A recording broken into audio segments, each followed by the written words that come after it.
दहिसरहून येताना ट्रॅफिकचा मानसिक शारीरिक त्रास होतो, त्यामुळे मुंबई शहरात घर द्या अशी मागणी करण्यात आलेली आहे आणि ही मागणी केलेली आहे उपमहापौर संजय घाड यांनी। या संदर्भातलं पत्रच त्यांनी लिहिलं आहे महापालिका आयुक्त अश्विनी भिडे यांना। तर मुंबई महापालिकेतील विविध बैठकांची वेळ गाठताना प्रचंड वाहतूक कोंडीचा सामना करावा लागतोय असं संजय घाडी म्हणाले।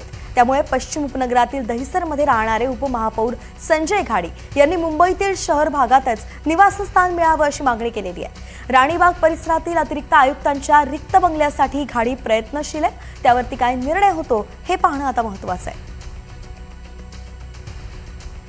देवेंद्र कोल्हटकर आपले प्रतिनिधी आपल्यासोबत जोडले गेले आहेत। देवेंद्र, अतिरिक्त आयुक्तांचा रिक्त बंगला आहे आणि त्यासाठी हा सगळा प्रयत्न दिसतोय, काय सांगा?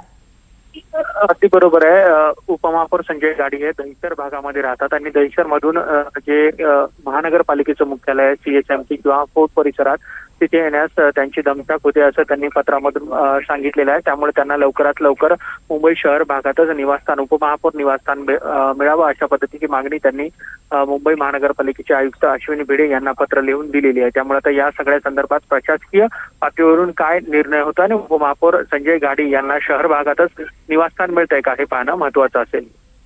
अर्थातच देवेंद्र, याचे अपडेट्स घेत राहू। तुर्तास धन्यवाद।